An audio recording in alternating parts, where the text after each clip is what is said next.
Like our Thursday keynote speaker, we're about to see an encore presentation. Lupita first presented at our AMATIC conference 23 years ago at the Tulsa conference. We met yesterday to discuss this keynote, and she informed me that I could say only 3 things about her.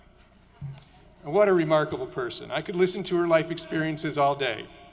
It was hard to select just 3, and so, here goes. Early in her career, she read about a tragic fire that claimed the lives of an entire family. The Spanish-speaking family could have been saved, but did not understand the English directions from the firefighters. Saddened by this avoidable loss, Lupita started her own company titled Cross-Cultural Communication of Houston.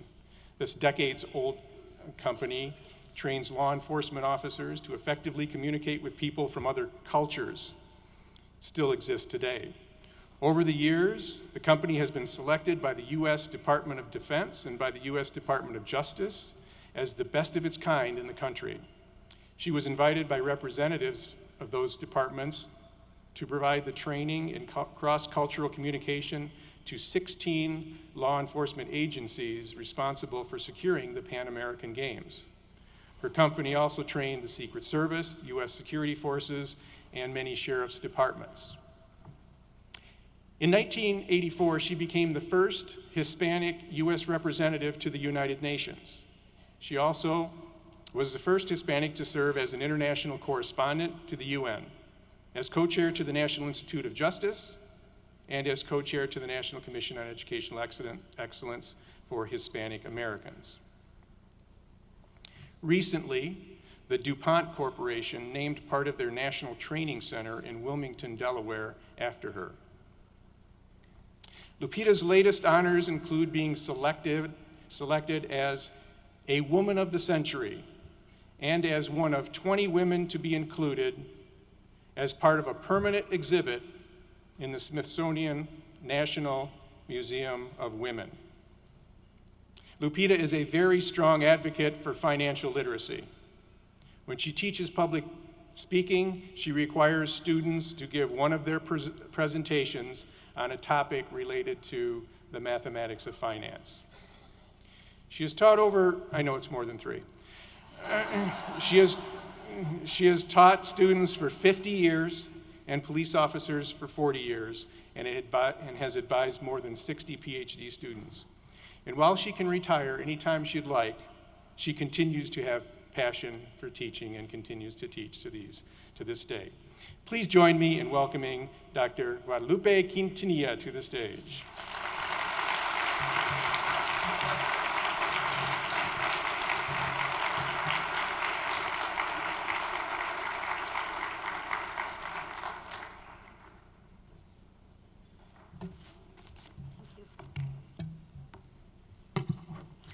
What an amazing group you are. My goodness. Thank you so very much for having me with you. I am very, very impressed.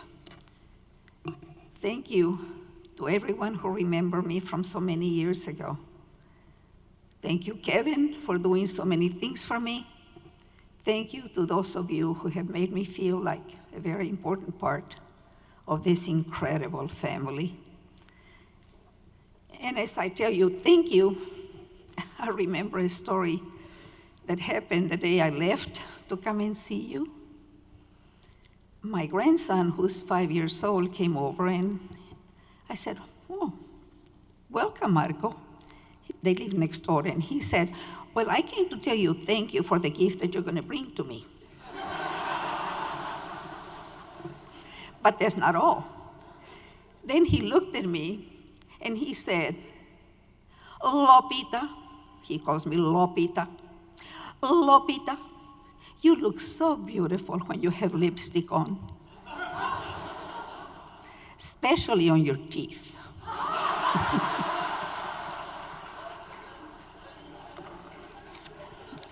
Leave it to the children.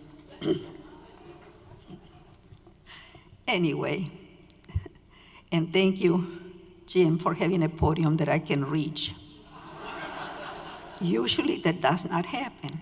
Usually the podium is up to here, and I can only see people's head. So thank you, seriously. This is a wonderful, important group to me, so I'm very grateful to be here. Now, you heard all the wonderful things that I am doing. And yes, I have done a lot of things. And when I was invited to come the first time, I thought, what in the world I'm going to say to this group of amazing, incredible people that is going to be interesting, that is going to leave them with something to remember, and that is going to keep them awake, because I'm usually the keynoter in the breakfast. So I decided to do something really Hispanic, and that is to share a little bit more of me with you. Now, you heard all the wonderful things that Jim is saying. I have contributed a lot in academia, and this is not an ego-building exercise. I do have a point with what I'm doing. I have contributed a lot in academia in my 50 years. I developed 27 courses for the university that are being used, instituted 3 different programs, including the Women's Studies program. In the public arena, I have served under 4 different presidents and traveled all over the world representing the United States. I have spoken on topics such as the dismantling of nuclear bases in Israel, the use of outer space for peaceful purposes, and have met many leaders of the world, and have had the opportunity to learn from them and to share with them. And as you're sitting there thinking, and what does that have to do with us? Well, the reason I tell you these things is because according to the school system in the state of Texas, I'm a mentally retarded individual. And hopefully by the things I'm telling you that I have done, and Jim has said, you can tell there's nothing wrong with my ability to learn, but with the testing in many cases that used to be. Anyway, I grew up in Mexico, and I lived with my grandparents in a very small town. We had no streets, no lights, no running water, and no schools. So my grandfather taught me how to read and how to add, multiply, divide, the basics. And I grew up in that little town. And then my grandfather lost his eyesight. So we came to the United States looking for medical help for my grandfather.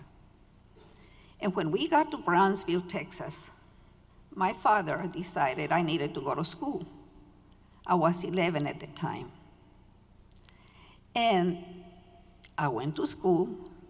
There's a stereotype that floats sometimes, and that is that many times Hispanic parents and African-American parents do not care about the education of their children. It doesn't have to do with caring or not, because 99.9 of Hispanic parents, African-American parents, all parents, we care a lot about the education of our children, but many times it's a matter of difference in cultures. For most Hispanic parents, teachers are the second parents, and it's considered disrespectful to go to the schools and to go to PTAs because it's considered as you are questioning the teachers. So my parents had never gone to school before they took me. And they really did not know what was going on, what was happening. I was given an IQ exam in English. I spoke only Spanish. So my score is so low that I'm supposed to be a vegetable. I'm not even supposed to be trainable. I'm sorry, I need to drink water. I apologize. Anyway, so I was given the IQ test. And this points also to the fact that very few parents really understand the impact on the life of the students of standardized exams. My parents thought, oh, she's got a 62, is closer to 100 than to 0, she must be doing okay. No idea as to what was happening with my life. Now, the sad part is not that the system decided that I was retarded. The sad part is that I believed it. And that is the very sad part. I believed it. And I was placed in school. I was placed in first grade. And my job was to cut little paper dolls, to take the children to the bathroom, and to wait in the classroom until the teacher took the children in recess. And those were very unhappy times for me. But my father will not even hear about me not going to school. I'll tell you why I dropped out of school. Because one day, I was waiting outside of the classroom while the teacher took the children in the recess. And I saw a man who came into the building, and he said to me, ¿Dónde está la oficina del principal? Can you tell me what I said? Where's the principal's office? And I was so touched. I was so excited to hear somebody speaking the language of my soul, the language my mother spoke, the language my grandmother spoke, and the language that I could understand. And I told him, la oficina del principal está, and I do not remember what I said, but I remember the teacher. She came, I don't know where from, and she grabbed me by the arm, and she took me to the principal's office, and the principal and the teacher were extremely upset at me. Throughout the years, I tried to figure out two things. What upsets him so much, and what did they say to me? Because I could tell they were very upset, but I could not understand one word they said. But I'll tell you why the next day was no force on this earth that was going to make me go to school. Most Hispanics, and African Americans for that matter, are extremely sensitive to being embarrassed. In Spanish, we don't even have the word to describe the feeling. We have tener vergüenza, that's to be ashamed, but to be embarrassed is such taboo in our culture. We don't have a word to describe it. The closest word is embarazada, and that means to be pregnant. Okay? I was so embarrassed of what happened with the teacher and the principal that I did not want to go to school the next day, and I cried until my grandparents convinced my parents, and I became a first grade dropout. And I stayed home, and my grandmother, my grandparents live with us, decided that she was going to teach me all I needed to know to be successful in life. Take a guess, ladies, as to what that was. Sewing, cooking, cleaning, yes, all those things, yes. And I learned, and I used to be a really good cook. Not anymore, but I used to be. Anyway, so there was life. I got married very, very young. I had 3 wonderful children, and I did everything my grandmother said I was supposed to do to be a good housewife, including tying the shoelaces of my husband's shoes. Don't do that anymore. But I did, because my grandmother said that's what you do. Not anymore. Anyway, I thought there was all there was.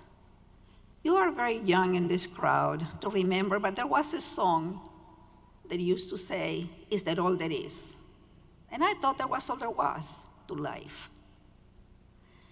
I didn't drive. I didn't speak English. My husband brought everything into the house, as a caveman used to do. And I thought that was all there was to life, until the school system in the state of Texas decided that my children were yellowbirds. Because in order to be nice to the children in Texas, I'm talking about the 70s, we did not call them slow learners or retarded. The term used to be used. We call them yellow birds. And the bright ones and the college-bound ones were red birds. But the system said mine were yellow. How many of you have children in this room? Let me see your hands, right?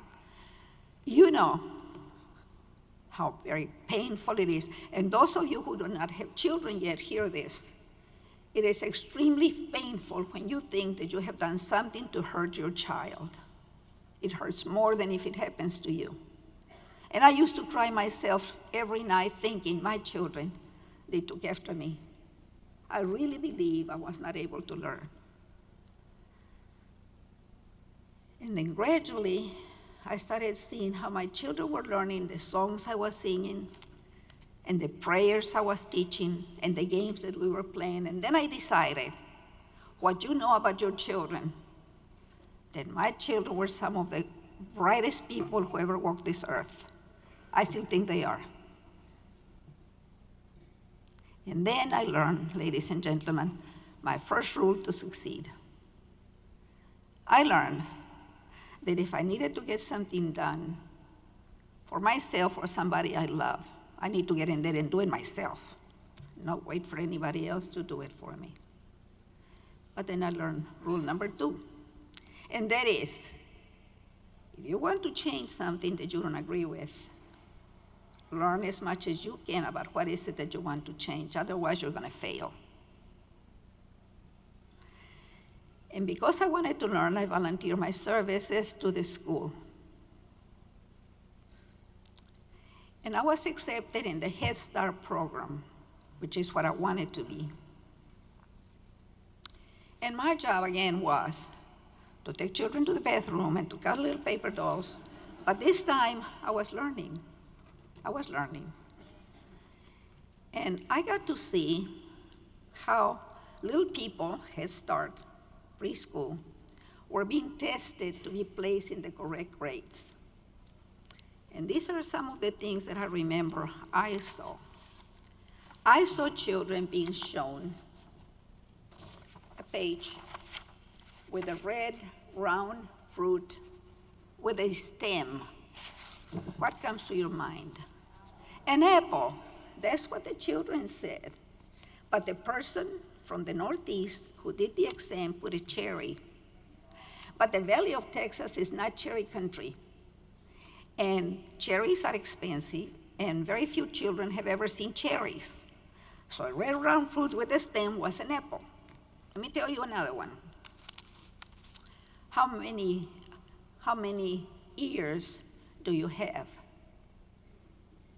And many of our children would come up with 6.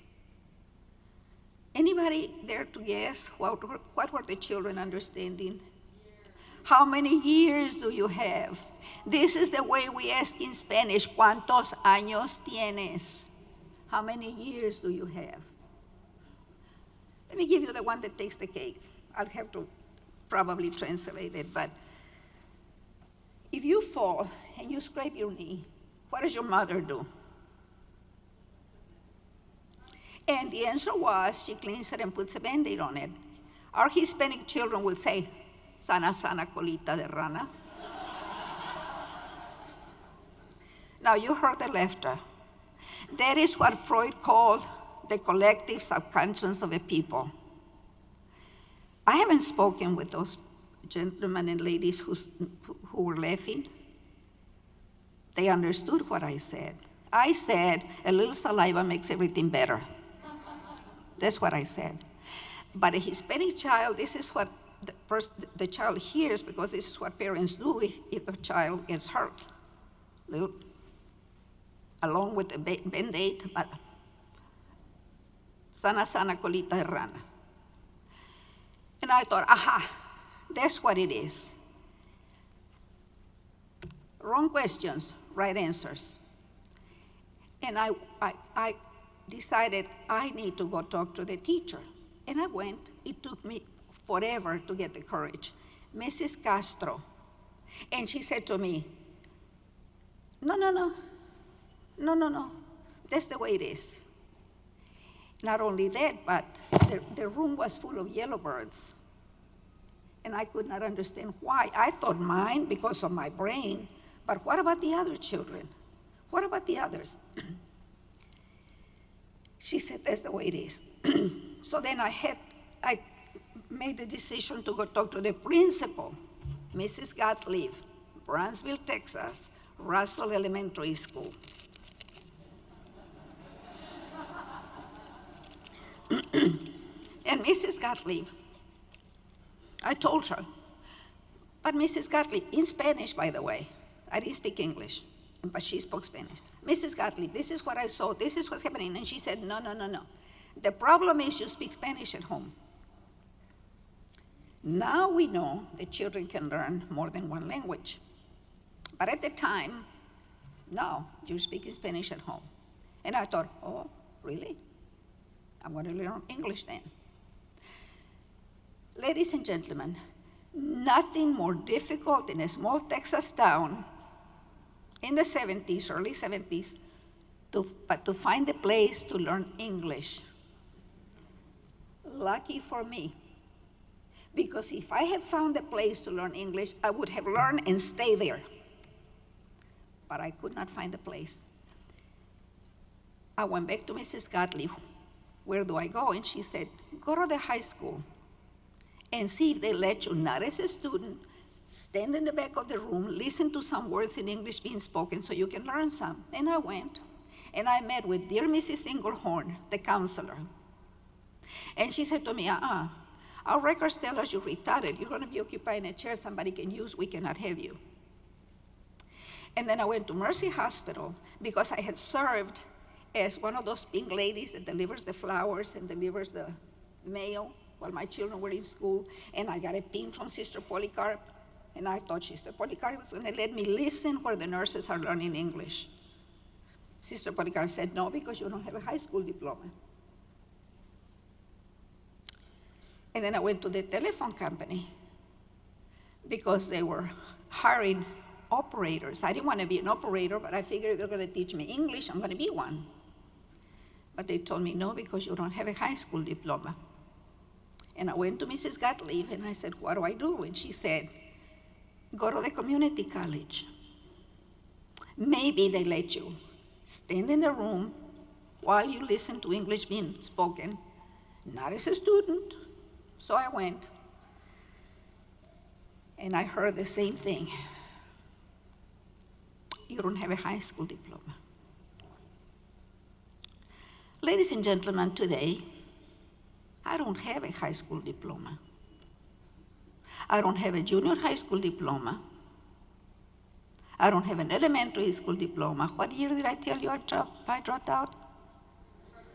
You didn't know I was going to give you a test on it, huh? First grade.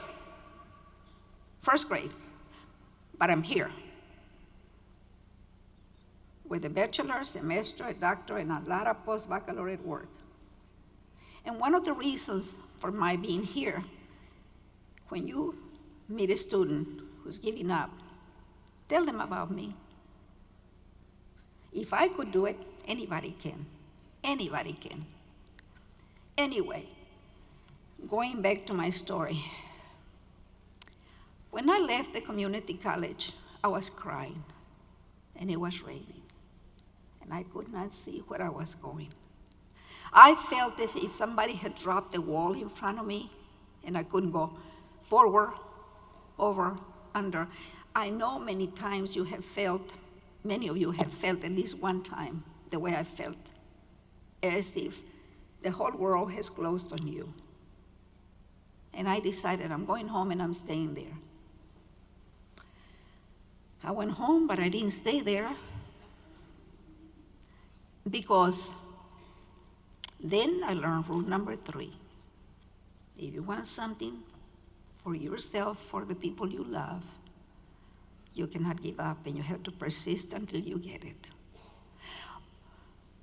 So I went back to the community college. But this time I did not go into the office. I stopped one of the students and I said, ¿Quién hace las decisiones aquí? Who makes the decisions in this place? And he said, not the president, the registrar.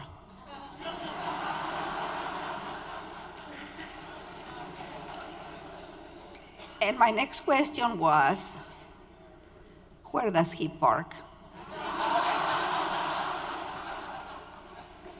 Yes. The name of the student is Joe Gavito. He's now Brownsville's city manager. I know because now I'm the distinguished alumni of the school. Okay, so poor Mr. Warren, his name he passed, Henry Warren. When Reader's Digest wrote my story, they interviewed Mr. Warren, and yes, he remembered me. I was sitting on top of his car when he came out. And he said to me, "Tiene $25. What does that mean? Do you have $25? I didn't have 25 cents, much less $25. He wanted me to take the GED, and it was $25 then.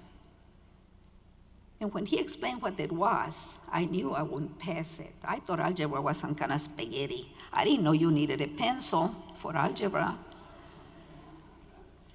And I told him, and he was kind enough to accept me on an individual approval basis. And he said to me, "If you don't make it, don't bother me again." So with those encouraging words, I started college. I started college.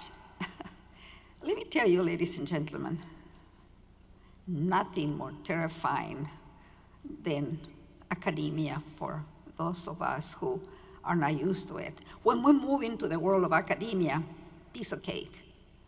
But for those people who are first comers, it's scary. It was for me. And the students thought that I was a plant from the administration because it was not very common in a small town for grown-ups to go to college. I was the only one. And I didn't even drink water because I didn't know what button to push, and I was embarrassed to ask. And when the teacher assigned an outline, wow, ¿con qué se come eso, you know? I didn't have any idea. And you know what?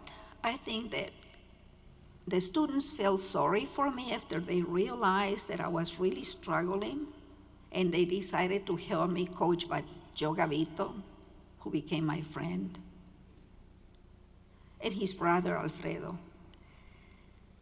And they started helping me, and I started learning, and I started feeling more confident until I thought I had failed an algebra exam. And I was scared, and I was embarrassed. I was really embarrassed. And I decided I'm going home, and I'm staying there. I was having one of the days that is very common, confident to you, like study until 2 o'clock in the morning, get up at 5, fix breakfast for my grandparents, my husband, my children, send them to school, run to school, come back at noon to cook for my husband, go back to school, have exams. And when I had an exam, it seemed like my husband knew it because he stayed longer at lunch hour. It was one of those exhausting lives, as many of you, I'm sure, have. And I decided, this is it. I'm dropping out of school, and I'm going home, and I'm not coming back to school. And then, ladies and gentlemen, a miracle happened.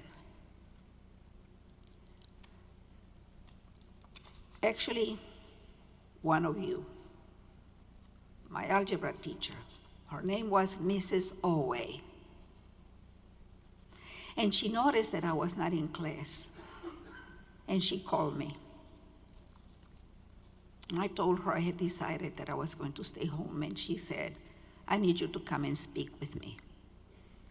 And out of respect to her, I went to talk to her.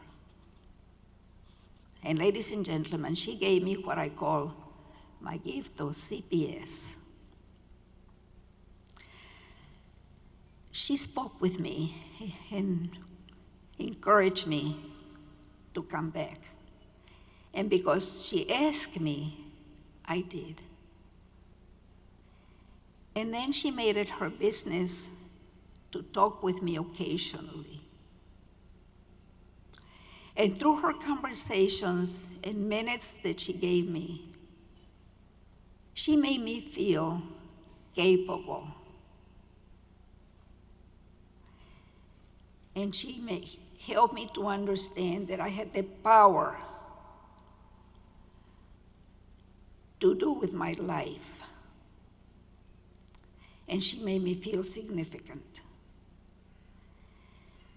So, she moved with her husband to South America. So she doesn't have any idea of what I have become. And also, by the way, my children. I have 2 attorneys and 2 physicians. All of us, thank you. Thank you. All of us contribute a lot to our communities, and we pay a lot of income tax.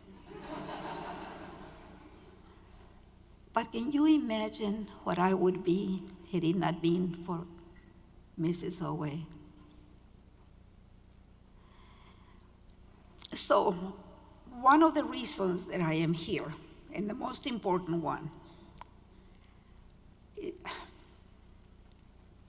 is to tell you thank you on behalf of the students whose lives you touch, and they don't have the opportunity to tell you.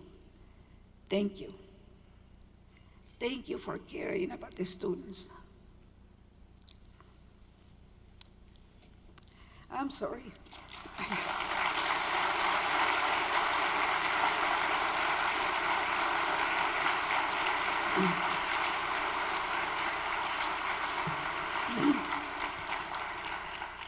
This is why you are such an important group to me, because the lives of the people you touch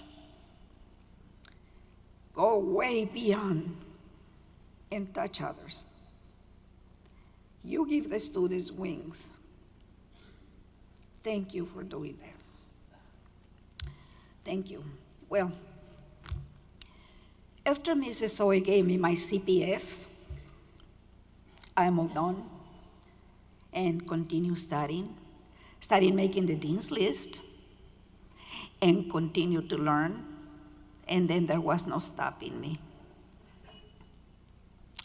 Because then I learned to drive. And then I had finished, because where I was a community college, Texas Southmost College in Brownsville, Texas. And I learned to drive. And then I started going to Edinburgh, Texas. That's 140 miles away. And we used to leave in the morning at 4 o'clock in the morning so that we could find parking. Do your institutions have problems with parking? Okay.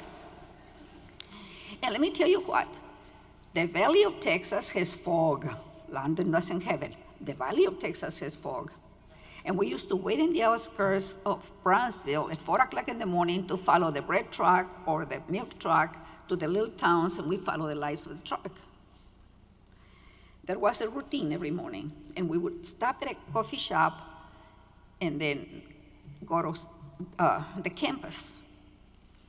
Well, this particular morning, the truck was by, we follow the truck stops, we get out of the car, we thought we were at the coffee shop, and we hear boo. We were surrounded by cows. The truck veered to a ranch. So we ended up being late to school that day.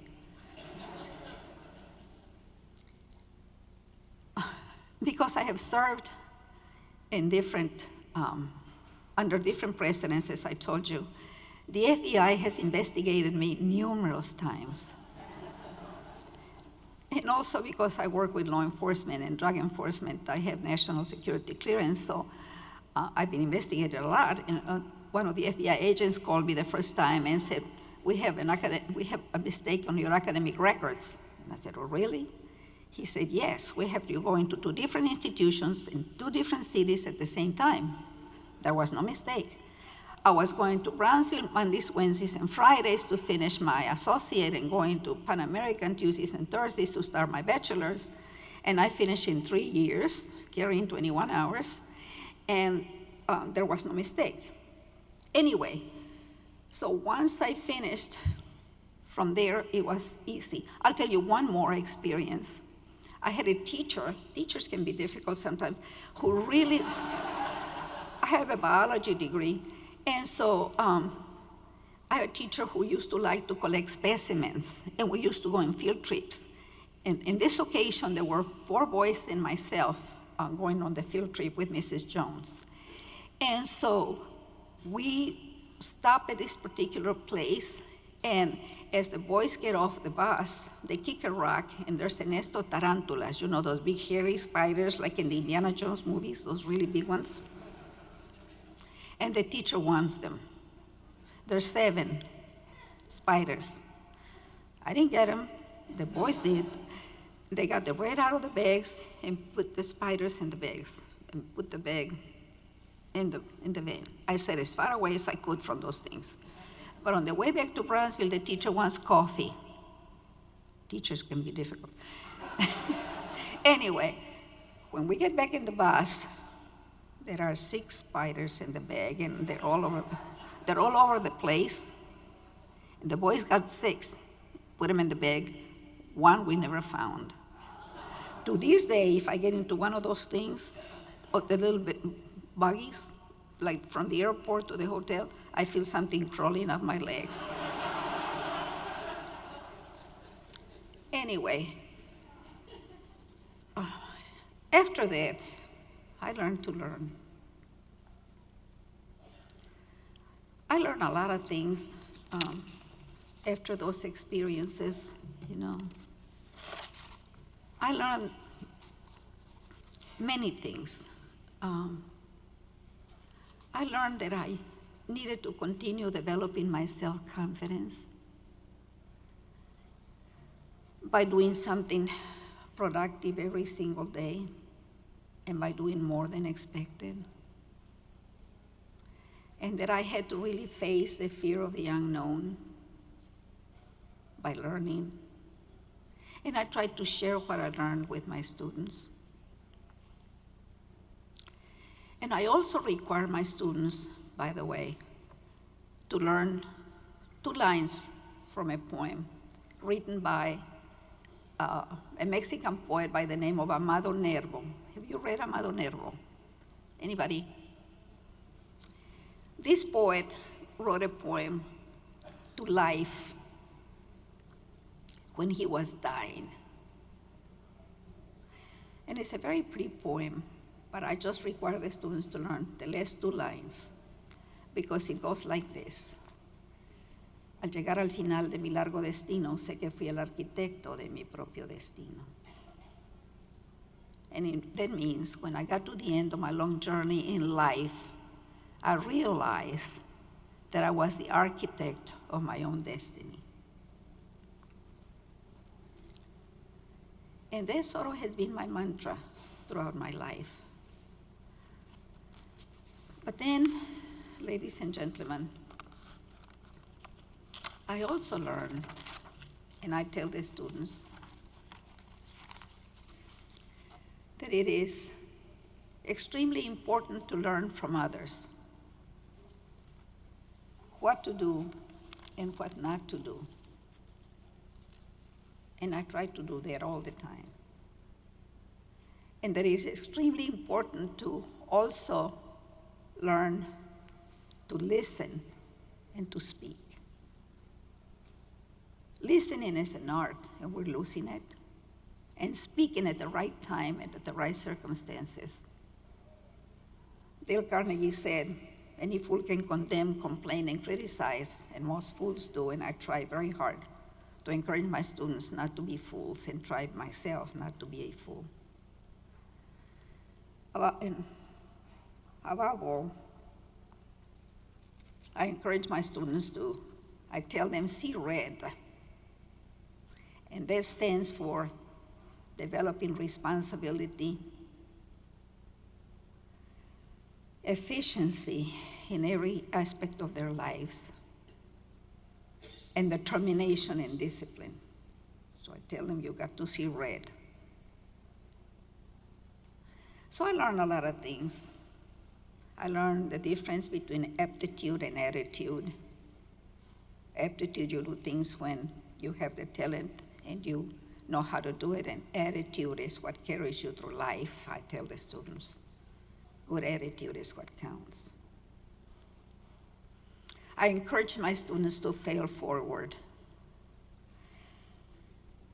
I tell them just to develop the determination not to be defeated by any problems.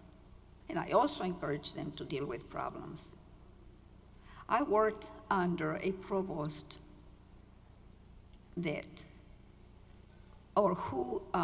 used to tell him, but Dr. Magner, we have to do this, we have to do that. And he used to say, it'll happen. And he used to tell me, we work with dynamic inaction mode. Dynamic inaction. Well, I don't want my students to work with dynamic inaction. I want them to learn to face problems and work with problems and solve them if at all possible. And I also tell them, success is really, at least for me, the beginning of the formula takes 3 steps. You want, you plan, you persist. The challenge is in knowing the difference between wanting and wishing. I wanted to get ahead. I wanted to open doors for my children. I want to continue opening doors for my students, and this is the reason I'm still teaching. I'm always wishing to lose weight. It's not gonna happen until I decide that I want to. So,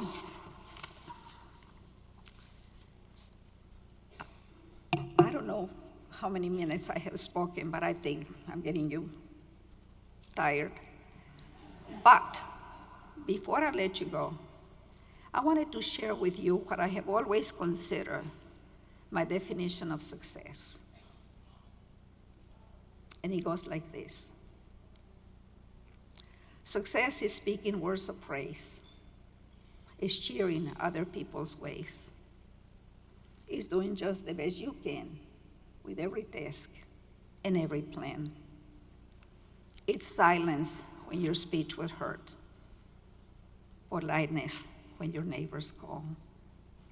It's loyalty when duty calls. It's courage when disaster falls. It's patience when the hours are long. It's found in laughter and in song. It's in the silent time of prayer. It is in happiness and in despair.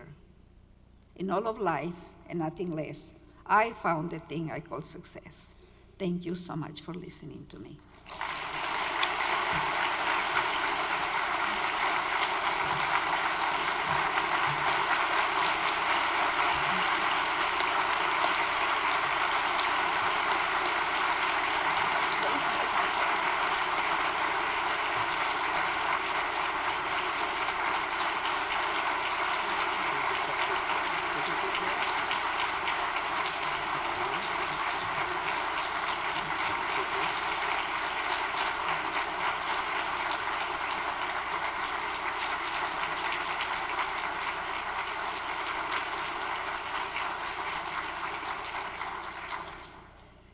Make me cry again.